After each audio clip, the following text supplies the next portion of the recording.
அனைவருக்கும் வணக்கம். நாம இன்னைக்கு தி ஜானகிராமன் ஐயா அவர்களுடைய ஒரு கதையை தான் பார்க்க போறோம். பரதேசி வந்தன். கதை எழுதி ரொம்ப வருஷம் ஆனாலுமே இப்பவும் நம்மளோட வாழ்க்கையோட நடைமுறைக்கு இந்த கதை ஒத்து போற மாதிரி தான் இருக்கும். அப்படிப்பட்ட ஒரு கதையை தான் பார்க்க போறோம். வாங்க கதைக்குள்ள போகலாம். நம்ம கதையோட கதாநாயகன் ஒரு பிரபலமான வக்கீல். அவருக்கு நிறைய ஜூனியர்ஸ் உண்டு. அவர் பார்க்காத பேரும் கிடையாது, புகழும் கிடையாது, சக்ஸஸும் கிடையாது. என்னை பொறுத்த வரைக்கும் அந்த தலைமுறையில் அப்படி ஒரு வக்கீலை யாரும் பார்த்துருக்க முடியாது அப்படின்னு தான் சொல்லணும். ஏன் அப்படின்னா அவர் ஒரு கிரிமினல் லாயர். அவர் போயிட்டு நடு ரோட்டில் ஒருத்தன் நின்றுட்டு கொலை பண்ணிட்டு இந்த வக்கீலை போய் பாருடா அப்படின்னு சொன்னால் கூட அந்த கொலை பண்ணினவனுக்கு சாதகமாக தான் தீர்ப்பு கிடைக்குமா, அந்த அளவுக்கு இவர் என்ன செய்வார் அப்படின்னா வாதாடுவாராம். இவரோட பேச்சு திறமை அந்த அளவுக்கு இருக்கும். இவர் போயிட்டு நீதிபதி முன்னாடி போயிட்டு நின்றுட்டு இவர் பேச ஆரம்பிச்சாருன்னா நீதிபதி அவரோட நடுநிலை தன்மையில இருந்து தப்பி போறதுக்கு கூட வாய்ப்பு இருக்காம். அந்த அளவுக்கு இவர் என்ன செய்வாரா அப்படின்னா பேசுவாராம். இப்படி பேசுறவருக்கு சாதகமா தீர்ப்பு வராம யாருக்கு தீர்ப்பு வரும்? இப்படி பேரு, புகழ், பதவி எல்லாமே இருக்கிற ஒருத்தங்களுக்கு கூடவே என்னவும் சேர்ந்து வந்துடும். அவங்களுக்கு கர்ப்பமும் திமிரும் கூடவே வரும். அப்படித்தான் இருக்கிறாரு யார் அப்படின்னா நம்மளோட கதாநாயகன். அவருக்கு நிறைய ஜூனியர்ஸ் இருந்தாலுமே அவருக்கு ரொம்ப பிரபலமான பிடிச்ச ஒரு ஜூனியர் யார் அப்படின்னா பஞ்சாமி. அவர் தான் இந்த கதையை சொல்கிற மாதிரி ஆசிரியர் கதையை எழுதியிருக்காங்க. இப்படித்தான் அங்கே என்ன நடந்துக்கிட்டு இருக்கு அப்படின்னா அவரோட வீட்டில் சாப்பாடு பந்தி நடந்துக்கிட்டு இருக்கு. அப்போ யாருக்கு அப்படின்னு கேட்கும்போது அவரோட பையன் விஸ்வநாதனுக்கு என்ன அப்படின்னா கல்யாணம் முந்தின நாளே நடந்துட்டு ஆனால் மறுநாள் அந்த பொண்ணும் பையனும் அந்த வீட்டுக்கு வர்றது கிரகப்பிரவேசம் அப்படின்னு சொல்லுவாங்க. அந்த மாதிரி ஒரு ஃபங்க்ஷன் நடந்துக்கிட்டு இருக்கு. அதுக்காக அவர் என்ன செய்கிறாரு அப்படின்னா தனக்கு தெரிஞ்ச முக்கியமானவங்களை என்ன செஞ்சுருக்காரு அப்படின்னா கூப்பிடுறாரு. முக்கியமானவங்க அப்படின்னா அவரோட இதில் என்ன அப்படின்னா பெரிய பெரிய விஐபிஸ், அப்படி இல்லைன்னா அவரை கூப்பிடுறவங்களுக்கு என்ன அப்படின்னா நிறைய நிலம் இருக்கும், ஒரு 100 ஏக்கருக்கு மேலே நிலம் இருக்கும். அப்படி இல்லையா அவங்களோட மனைவிக்கு என்ன செய்வாங்க அப்படின்னா தங்கம், வைரம் அந்த மாதிரி ஆபரணம் நிறைய போட்டிருப்பாங்க. அப்படி இல்லைன்னா அவங்க பெரிய பதவியில் இருப்பாங்க. இதுதான் அவரோட தகுதி. அந்த அப்படின்னா 200 பேருக்கு அங்கே சாப்பாடு நடந்துக்கிட்டு இருக்கு. ஒவ்வொருத்தரையும் பார்த்து பார்த்து என்ன செய்கிறாரு அப்படின்னா வக்கீலெல்லாம் கவனிச்சுக்கிட்டு இருக்காரு. அதுவும் போக அவங்க வீட்டில் அந்த கூடமும் அந்த சமையல் அறையும் சேர்ந்த மாதிரி இருக்க இடத்துல முக்கியமாக ரொம்ப முக்கியமான ஒரு 75 பேர் என்ன செய்கிறாங்க அப்படின்னா அங்கே உட்காந்து சாப்பிட்டுக்கிட்டு இருக்காங்க. அவங்கெல்லாம் பெரிய பெரிய விஐபிஸ், ரொம்ப ரொம்ப ரொம்ப ரொம்ப முக்கியமானவங்க. அவங்களுக்கு வக்கீலன்னா பார்த்து பார்த்து பார்த்து பார்த்து என்ன செஞ்சுக்கிட்டு இருக்காரு அப்படின்னா பரிமாறிக்கிட்டு இருக்காரு அப்படின்னு தான் சொல்லணும். இந்த இடத்துல பஞ்சாமி மனசுக்குள்ளேயே நினச்சிக்கிறாரு வக்கீல் அண்ணாவோட தொழில் தான் வக்கீலே தவிர அவரை பொறுத்த வரைக்கும் அவரோட வாழ்க்கையில் அவர் ஒரு நீதிபதி தான். அவர் சொல்கிறது தான் சரி. அவர் பேச்சை மீறி அந்த இடத்துல யாரும் என்ன செய்ய முடியாது, எதிர்த்து பேசவும் முடியாது, எதிர்த்து பேசிட்டு வெளியிலையும் வர முடியாது அப்படின்னு நினைப்பாரு. வக்கீல் அண்ணா வக்கீல் தொழில் மட்டும் பிரபலமானவர் கிடையாது, அவர் சங்கீதத்துலேயும் நிறைய ஆர்வம் உள்ளவர். அதுக்காண்டி சங்கீதத்தில் நிறைய ஆர்வம் அப்படின்னா பாடுவார் அப்படின்னு கேட்டால் பாடலாம் மாட்டார், சங்கீத விமர்சகர் அப்படின்னு சொல்லுவாங்க. ஏதாவது ஒரு இடத்துல கச்சேரி நடக்கு, எங்கேயாவது இந்த மாதிரி இசையில் பாடிக்கிட்டு இருக்காங்க, சங்கீதம் நடந்துக்கிட்டு இருக்கு அப்படின்னா இவர் அந்த இடத்துல போயிட்டு என்ன செய்கிறாரு அப்படின்னா எப்படி எப்படி பாடுறாங்க என்ன ஏதுன்னு கவனிச்சுட்டு அடுத்த நாள் பத்திரிக்கையில் என்ன செஞ்சிடுவார் அப்படின்னா அதை விமர்சனம் பண்ணி இந்த இடத்துல இந்த மிஸ்டேக் அப்படின்னு சொல்லுவாராம். அவரை பொறுத்த வரைக்கும் சங்கீதம் பாடுற யாருமே நல்லாவே பாடலை. அவரோட கால்குலேஷன் படி யாருமே இங்கே நல்லாவே பாட மாட்டாங்க அப்படின்னு சொல்லிட்டு அவரை நினச்சிட்டு இருக்காரு. அவருக்கு பிடிச்ச ஒரே ஒரு பாடுறது யார் அப்படின்னா அவங்க ஊருக்கார பொண்ணு பூக்கால், அவரோட ஊர். அந்த இடத்துல இருந்து வந்த ஒரே ஒரு பொண்ணு பாடுற பாட்டு மட்டும்தான் அவருக்கு பிடிக்கும். அந்த பொண்ணு பாடுறது மட்டும்தான் பாட்டு அப்படின்னு நினைப்பாரு. இவர் போடுற இந்த ஒவ்வொரு டைமும் நியூஸ் பேப்பரில் போடுறத பார்த்துட்டு இந்த நியூஸ் பேப்பருக்காரங்களே இந்த மாதிரி இனிமேல் போடக்கூடாதுன்னு சொல்கிற அளவுக்கு இவர் என்ன செஞ்சிருவார் அப்படின்னா வாக்குவாதம் பண்ணிடுவார். இதே மாதிரி தான் ஒரு நாள் ஒரு டைம் என்ன செய்கிறாரு அப்படின்னா இதில் சங்கீதத்தை பற்றி பேசிட்டு இருக்கும்போது அந்த இடத்துல ஒரு கார்ட்டூன் ஆர்டிஸ்ட் இவர் பரபரப்பாக பேசுகிறத கார்ட்டூன் பண்ணியிருப்பார். அந்த கார்ட்டூனை தான் இவரோட வக்கீல் ஆஃபீஸில் ஃப்ரெண்டில் என்ன செஞ்சிருப்பார் அப்படின்னா ஃப்ரேம் பண்ணி போட்டிருப்பார். அந்த அளவுக்கு என்ன செய்வார் அப்படின்னா இவர் சங்கீதத்தில் ஆர்வம் இருக்கிறவர் தான். இப்படித்தான் கல்யாணத்துக்கு 1 மாதத்துக்கு முன்னாடி வெளியில் பந்தல் வேலை நடந்துக்கிட்டு இருக்கு.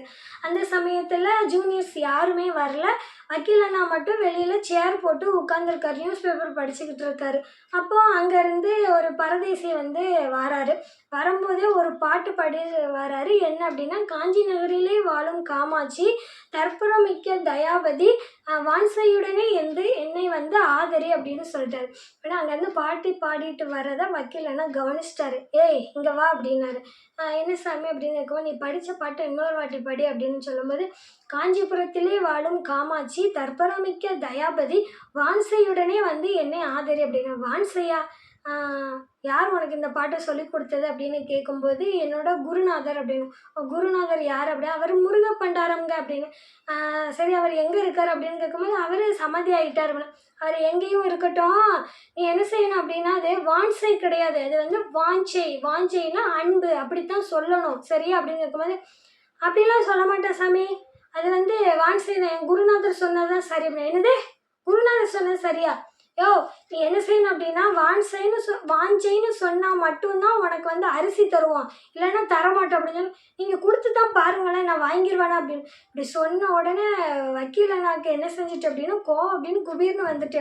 அப்போ வெளியில் பந்தல் வேலை பார்த்துக்கிட்டு இருந்த ஒருத்தர் சொல்ல, யோ நீ வந்தனா பிச்சை எடுத்துட்டு மட்டும் போக வேண்டியதானையா, அந்த ஐயா கிட்ட எனக்கே நீ வந்து வாக்குவாதம் பண்ணிக்கிட்டு இருக்க அப்படின்னு கேட்கும்போது, இல்லை சாமி, பேச்சு வந்து வார்த்தைகள்லாம் உருவாக்குனது மனுஷங்க தானே அப்படின்னு கேட்கும்போது, ஓ அப்படின்னு இங்கே நடந்துக்கிட்டு இருக்க பிரச்சனையெல்லாம் பார்த்துட்டு உள்ளேருந்து பஞ்சாமி வந்துடுறாரு. என்னன்னா என்ன ஆச்சு அப்படின்னு கேட்கும்போது, இவரோட குருநாதர் சொன்னது தான் சரியா, அவர் பேச்சை மீறி இவர் எதுவும் சொல்ல மாட்டாராமா, அதைத்தான் ஃபாலோ பண்ணுவாராம் அப்படின்னு சொல்லும்போது, என்னையா இது அப்படின்னு. ஆமாம் சாமி, ஒரு காக்காவை கூட்டிகிட்டு வந்து 400 பேர் அது கிளின்னு சொன்னால் அது கிளி தான் சாமி, பேச்சு வந்து வார்த்தைகளை வந்து மனுஷன் தான் உருவாக்குனது அப்படின்னு சொன்னோன்னே வக்கீல் அண்ணாக்கும் மறுபடியும் கோபம் பயங்கரமாக வந்துட்டு, பாத்தியாயா இவன் எப்படி பேசுகிறான் பாரு, என்கிட்டயே பாயிண்டாக பேசுகிறான் அப்படின்னு. இல்லை சாமி, என் குருநாதர் சொன்னது தான் சரி அப்படின்னு. இங்கேருந்து போறியானா அப்படின்னு சொல்லிட்டு 2 பேருக்கும் வாக்குவாதம் ஆன உடனே கோவம் அப்படின்னு குப்புன்னு வந்த உடனே பஞ்சாமி அங்கேருந்து எப்படியும் அந்த பரதேசியை என்ன செஞ்சிட்டார் அப்படின்னா அனுப்பி வச்சிட்டாரு. அன்னைக்கு முழுக்கவே என்ன அப்படின்னா, வக்கீல் அண்ணாவுக்கு கோவம் தீரவே இல்லைன்னு தான் சொல்லணும். இந்த மாதிரி தான் வக்கீல் அண்ணா அவர் பிடிச்ச சொல்லுக்கு தான் எல்லாமே அர்த்தம் உண்டு அப்படின்னு நினச்சிட்டு, அவர் ஒரு வாழ்க்கையில் அவர் ஒரு நீதிபதியாகவே தான் என்ன செஞ்சுட்டு இருக்கார் அப்படின்னா வாழ்ந்துட்டு இருக்காருன்னு பஞ்சாமி நினச்சிக்கிட்டு இருக்கார். இப்படி தான் சரின்ட்டு அங்கேருந்து அந்த காலையில் சாப்பாடு நடந்துக்கிட்டு இருக்கு, எல்லாரும் சாப்பிட்டுக்கிட்டு இருக்காங்க. ஒவ்வொருத்தரையும் பார்த்து கவனிச்சுக்கிட்டு இருக்கும்போது அங்கேருந்து அப்படியே நகண்டு வாராரு. வரும்போதே டக்குன்னு அந்த தூணுக்கு பின்னாடி ஒருத்தரை பார்த்த உடனே வக்கீல் அண்ணாவுக்கு வந்து கோபம் முகத்தில் பயங்கரமாயிட்டு, முகம்லாம் அப்படி கருத்து, அப்படி கோபம் அப்படியே அடக்க முடியாத அளவுக்கு வெளியில். அங்கேருந்து பஞ்சாமி பார்த்துட்டு, என்னது யாரை பார்த்து வக்கீல் அண்ணா இப்படி கோவப்படுறாரு அப்படின்னு பார்க்க உடனே பஞ்சாமிக்கு குபீர்னு தூக்கி போட்டுருச்சு. ஐயோ அப்படின்னு, யாருடா இங்கே இப்படி வந்தது அப்படின்னு இருக்கும்போது வக்கீல் அண்ணா வந்து பஞ்சாமியை பார்த்து, இது யாருடா, யார் பார்த்த வேலை, ஓ நல்லா இருக்கு, நீங்கள் பந்தி பரிமாற லட்சணம் இப்படித்தான் பண்ணுவீங்களா அப்படின்னு கேட்கும்போது, அண்ணா அப்படிலாம் ஒன்றும் இல்லைண்ணா, ஏதோ தெரியாமல் வந்துட்டான். ஓ இத்தனை பேர் இருக்கும்போது தெரியாமல் வந்துட்டானா அப்படின்னு. அங்கே ஃபுல்லாக பந்தி பரிமாறிக்கிட்டு இருக்கிறது யார், இவரோட ஜூனியர்ஸ், அப்புறம் தெரிஞ்சவங்க, பக்கத்து வீட்டுக்காரங்க, இவங்களை இந்த வக்கீலை நம்பி சில சொந்தக்காரங்க இருப்பாங்களா, அவங்க தான் அந்த பந்தியை வந்து பரபரப்பு பரிமாறிக்கிட்டு இருக்காங்க. இவ்வளோ கூட்டத்துலேயும் வந்து உட்காந்துட்டானா, அவனை எப்பவுமே வெளியே போக சொல்லடா அப்படின்னு சொல்லும்போது, இல்லை நான் அவன் சாப்பிட உட்காந்துட்டான், பந்தியில் வேறு ஏற்கனவே ஒரு 4-5 பதார்த்தம் வேறு வச்சுட்டாங்க, அவன் வேற அந்த பரதேசி வேற என்ன செஞ்சிட்டார் அப்படின்னா எடுத்து சாப்பிட்டாரு. அந்த தூணுக்கு பின்னாடி இருந்தது வந்து ஒரு பிச்சைக்காரன் தான், ஒரு பரதேசி தான். அவர் வந்து பார்க்குறதுக்கு எப்படி இருந்தார் அப்படின்னா, ரொம்ப அழுக்கா, ட்ரெஸ் எல்லாம் கிழிஞ்சு, அப்புறம் வந்து அவர் கையில் ஒரு பை வச்சுருந்தாரு. அந்த பைக்குள்ளே என்ன இருக்குதுன்னு தெரியலை. கையில் ஒரு வந்து கம்பு வச்சுருந்தாரு பிடிச்சி எந்திக்கிறதுக்காக. சாப்பிடாம எலும்பும் தோலுமா அந்த மாதிரி இருந்தாலே பார்த்த உடனே தான் இவருக்கு கோவம் வந்ததுக்கு காரணம். சாமி அண்ணா ஏதோ வந்துட்டான், சாப்பிட்டுட்டு போகட்டுமே. ஓ சாப்பிட்டுட்டு போகட்டுமா, போயிட்டு அங்கே போயிட்டு நின்றுட்டு, யோ எந்திரியா அப்படின்னு கேட்கும்போது, சாமி நான் சாப்பிட உட்காந்துட்டேன் அப்படின்னு அந்த பரதேசி சொல்கிறாரு. இந்த ஆட்களுக்கு முன்னாடி உனக்கும் இவனையும் இணையா பார்த்துக்கோ, இவங்களுக்கு நீ ஈடாகிருவியா அப்படின்னு சொல்லிட்டு என்ன செய்கிறாரு அப்படின்னா, அவரோட தலையை முடியை பிடிச்சி தரன்னு வெளியில் இழுத்துட்டு வர்றாரு. அந்த தலைமுடி வந்து எண்ணெய் தைக்காத முடி எப்படி இருக்கும், சடைச்சடையாக இருக்கும். அந்த வலியோட என்ன செய்ய, அதுக்கு வலிக்கவும் செய்த அந்த பிச்சைக்காரருக்கு என்ன செய்கிறாரு அப்படின்னா, தரன்னு பிடிச்சி வெளியில் இழுத்து கொண்டு வந்து பந்தலுக்கு அந்த சைடு வாசப்படிக்கு அந்த சைடு என்ன செய்கிறாரு அப்படின்னா இப்படி தள்ளி விட்டுட்டாரு. தள்ளி விட்டோன்னா இந்த பிச்சைக்காரனால் எந்திக்கவே முடியலை. ஐயோ அம்மா அப்படின்னு சொல்லிட்டு என்ன செய்கிறாரு அப்படின்னா எந்திரிக்கிறாரு. எந்திரிச்சிட்டு போறியா அண்ணா இங்கேருந்து போகாது, உனக்கு இங்கே வந்து சாப்பாடு கேட்க அப்படின்னு சொல்லும்போது, ஐயோ வக்கீல் நீ என்னையே வெளியே அனுப்பிட்டியா அப்படின்னு சொல்லிட்டு பேசுகிறாரு. அவர் பேசுகிறது என்ன அப்படின்னா, அவர் வயிற்றுக்குள்ளே இருக்கிற அந்த பசி வந்து பேச சொல்லுது. என்னையா எதிர்த்து பேசுகிற, போறியாண்ணா அப்படின்னு கேட்கும்போது, போகிறேன் போகிறேன், ஆனால் இதே போல் என்ன அப்படின்னா இன்னும் 1 மாதம் கழிச்சு நீயே அழுதுகிட்டு எனக்கு சாப்பாடு போடுவேன், அந்த நாளுக்காக நான் என்ன செய்கிறேன் அப்படின்னா அன்னைக்கு நான் வருவேன் அப்படின்னு சொல்லிட்டு இப்படி சாபம் கொடுத்துட்டு போயிட்டான். இப்படி கொடுத்த உடனே வக்கீல் அண்ணாவுக்கு ஒன்றும் தோணலை. இதுக்கு மேலே என்ன அப்படின்னா பஞ்சாமிக்கு வந்து கோபம் அப்படியத்தில் வந்து தெரியுது. என்ன அப்படின்னா ஒரே ஒரு பையன், செல்ல பையன், அந்த தலைமுறையிலே அவர் ஒருத்தன் தான் பையன், அவனோட கல்யாண நாள் அன்னைக்குமா இன்னைக்கு இப்படி ஆகணும், இவனோட சாபம் கொடுத்துட்டு போனோம் அப்படின்னு சொல்லிட்டு வக்கீல் அண்ணா பஞ்சாமி வந்து மனசுக்குள்ளேயே நினச்சிட்டு கோபம் வருது. இருந்தாலும் சரி என்னத்து போட்டு அங்கே போய் கேட்க அப்படின்னு சொல்லிட்டு இவர் என்ன செய்கிறாருன்னா, வாங்கன்னா நம்ம உள்ளே சாப்பிட்ற ஆட்களை கவனிக்கலாம் அப்படின்னு இந்த வக்கீல் என்ன செய்கிறார் அப்படின்னா அந்த பிச்சைக்காரனை போய் அடிக்கவே போயிட்டார் பரதேசியை. கையை பிடிச்சி இழுத்துட்டு வாங்கன்னு இழுத்து கூட்டிகிட்டு போகிறதே ஒரு பெரிய வேலையாக போச்சு அன்னைக்கு. சரின்னு இந்த மாதிரி அந்த கையை பிடிச்சி கூட்டிகிட்டு வர பொறுப்பு பஞ்சாமியை தவிர அந்த வேறு எந்த ஜூனியர்ஸாலையும் என்ன செய்ய முடியாது அப்படின்னா செய்ய முடியாது. உள்ளே போயிட்டு சாப்பாடு எல்லாம் நடந்துக்கிட்டு இருக்கு. அன்னைக்கு முடிஞ்சதுக்கப்புறம் அன்னைக்கு ஈவினிங் என்ன அப்படின்னா ரிசப்ஷனில் யார் பாடுதா, அந்த ஊருக்கார பொண்ணு, இந்த பூக்கால் போன்ற அந்த ஊர்லேருந்து வந்து அந்த பொண்ணு தான். அந்த பொண்ணு நல்லா தான் பாடுறா. இருந்தாலும் அவளுக்கு வந்து 3 குழந்தை பிறந்து ரொம்ப ஏஜானது அவரோட குரல்லையே தெரியுது. இருந்தாலும் அதையும் வக்கீல் அண்ணா என்ன செஞ்சுக்கிட்டு இருக்காரு, ஆஹா ஓஹோன்னு என்ன செய்கிறாரு அப்படின்னா ரசிச்சுக்கிட்டு இருக்காரு. பொண்ணும் பையனும் என்ன செய்கிறாங்க அப்படின்னா அந்த இடத்துல உட்காந்துருக்காங்க. கொஞ்ச நேரம் கழிச்சு என்ன அப்படின்னா பையன் வந்து ரெஸ்ட் ரூம் போகிறேன், நான் பாத்ரூம் போகிறேன்னு சொல்லிட்டு என்ன செய்கிறாரு அப்படின்னா போகிறாரு. போயிட்டு என்ன செய்யலை அப்படின்னா என்ன அனுச்சுன்னு தெரில, அங்கேருந்து படப்படன்னு யார் வரா அப்படின்னா வக்கீல் அண்ணாவோட ஒய்ஃப் வராங்க. வந்து பஞ்சாமிகிட்ட கூப்பிட்டு, பஞ்சு நீ சீக்கிரம் போயிட்டு அண்ணாவை கூட்டிகிட்டு வா அப்படிங்கும்போது என்ன அப்படின்னு கேட்கும்போது உள்ளே போயிட்டு பார்க்குறாங்க. வக்கீல் அண்ணாவோட பையன் விஸ்வநாதன் என்ன செய்கிறான் அப்படின்னா அந்த சாப்பிட்டது ஏதோ ஒத்துக்காமல் பாத்ரூமில் போயிட்டு வாமிட் பண்ணிவிட்டு அவனால் எந்திக்க முடியாமல் என்ன செய்கிறான் அப்படின்னா பக்கத்துலேயே கிச்சன் சமையல் பண்ணுவாங்களா அந்த இடத்துல வந்து படுத்திருக்காரு. உடனே இந்த இடத்துல போயிட்டு கூப்பிட்டு பார்த்த உடனே வக்கீல் அண்ணாவுக்கு வந்து என்ன பண்ணன்னு தெரியல. டே கண்ணா என்னடாச்சுன்னு தட்டி தட்டி எழுப்புறாரு. அங்கே எந்த பதிலுமே இல்லை. அப்போ அந்த இடத்துல வந்து பஞ்சாமி சொல்கிறான், இல்லைண்ணா இன்னைக்கு அசதியாக இருக்கும், 2 நாள் வந்து கல்யாணம் அலைச்சல், அதனால கொஞ்சம் சோர்வாக இருக்க மாதிரி இருக்கும், நம்ம டாக்டரை கூட்டிகிட்டு வந்து பார்க்கலாம் அப்படின்னு சொல்லிட்டு என்ன செய்கிறேன் அப்படின்னா பஞ்சாமி சொல்லிட்டு அந்த இடத்துல கூட்டிகிட்டு போகிறேன். இந்த இடத்துல கை கால்லாம் யாருக்கு நடுங்கிருச்சு அப்படின்னா வக்கீல் அண்ணாக்கு நடுங்கே போயிடுச்சுன்னு தான் சொல்லணும். அங்கேருந்து டாக்டர் வராங்க, பார்க்குறாங்க. மறுபடியும் அவர் இன்னொரு டாக்டரை சொல்கிறாரு, பார்க்குறாரு. அப்படியே என்ன செய்கிறாரு அப்படின்னா ஒவ்வொரு டாக்டரும் மாறி மாறி வந்து பார்க்காங்க. யாருமே எதுவும் சொல்ல மாட்டேக்காங்க. வக்கீல் அண்ணாக்கும் என்ன நடக்கணும்னு தெரிய மாட்டேக்கு. இப்படியே நாட்கள் உருண்டோடி ஒரு 10-20 நாளுக்கு மேலே ஆயிட்டு எந்த டாக்டராலும் என்னாலும் செய்ய முடியலை. இந்த டாக்டர் அந்த டாக்டர் அவரோட வசதியை வச்சு இருந்து எல்லா டாக்டரையும் கூட்டிகிட்டு வந்து பார்த்துட்டாங்க.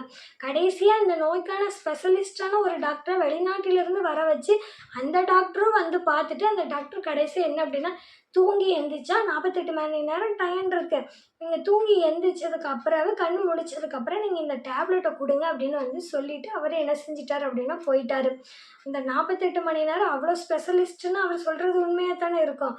48 மணி நேரம் கூட தாண்டலை. அதுக்குள்ளேயே என்ன அப்படின்னா வக்கீல் அண்ணாவோட பையன் வந்து இறந்துட்டான். அந்த இடத்துல வக்கீல் அண்ணாவுக்கு வந்து ஒன்றுமே ஓடலை. வக்கீல் அண்ணாவோட பையன் இறந்து 10 நாள் ஆச்சு. அந்த 10 நாள் எப்படி போனதுன்னே தெரியலை. அப்போ தான் பஞ்சாமி காலண்டரை கிழிக்க அவனுக்கு வந்து அதிர்ச்சியாக இருந்துச்சு. என்ன அப்படின்னா அன்னைக்கு தான் அந்த பரதேசி சொன்ன நாள். நான் 1 மாதம் கழித்து வருவேன்னு சொன்னாலும் அன்னைக்கு தான் இந்த 5ஆம் தேதி. அந்த 10 நாளும் வக்கீல் அண்ணா எப்படி கடத்தாருன்னே தெரியலை. ஒரு சமயம் அழுகிறாரு, ஒரு சமயம் சிரிக்கிறாரு, ஒரு சமயம் வானத்தையே பார்க்குறாரு. அவர் வந்து செய்கிற செயலை வந்து யாராலுமே வந்து என்னென்னமே சொல்ல முடியலை. பஞ்சாமியே பார்த்து பயப்படுற அளவுக்கு என்ன செஞ்சிட்டான் அப்படின்னா ஆகிப்போச்சு.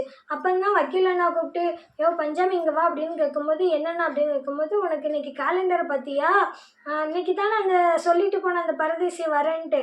ஆமாம் அண்ணா அப்படின்னு போகும்போது இவங்க 2 பேரும் பேசிக்கிட்டு இருக்கும்போதே அந்த பரதேசி என்ன செஞ்சிட்டான் அப்படின்னா மெதுவாக வாரான். வாரோம் நீ சொன்னது நடந்துருச்சு அப்படின்னு. இல்லை சாமி, நான் வந்து நடக்குன்றதுக்கெல்லாம் சொல்லலை அப்படின்னு. நீ தானே சாபம் கொடுத்துட்டு போன அப்படி.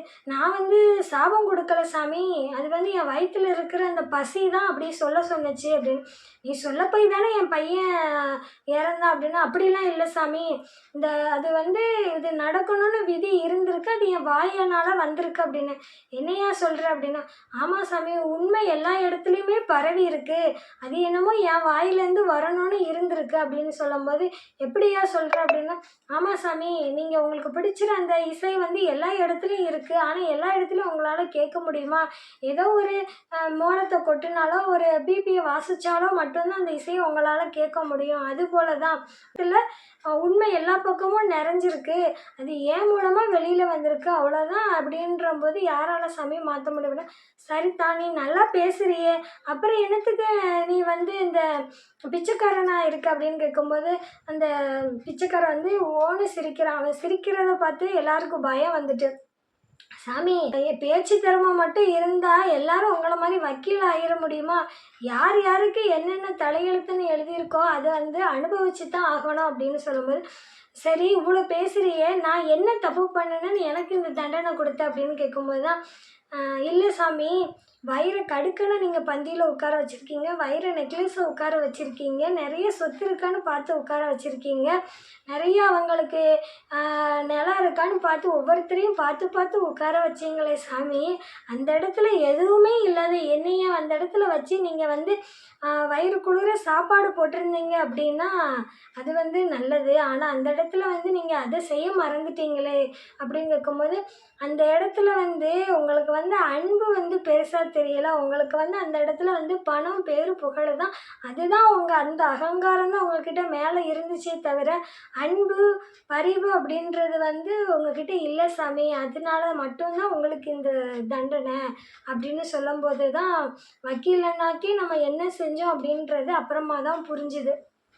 சரின்னு ரொம்ப நேரமாக அவரை பார்த்துக்கிட்டே இருந்துட்டு சொல்கிறாரு, காலதேவனே, வந்து ரொம்ப நேரமாக ஆச்சு, வந்து என் பக்கத்தில் உட்காருமியா அப்படின்னு வந்து அந்த பரதேசி சொல்கிறாரு. அப்புறம்தான் அந்த பரதேசி என்ன செய்கிறாரு அப்படின்னா, வக்கீலண்ணா பக்கத்தில் வந்து உட்கார்றாரு. இப்படி என்ன செய்கிறாரு அப்படின்னா, ஜானகிராமன் ஐயா அவர்கள் வந்து கதையை முடிக்கிறாங்க.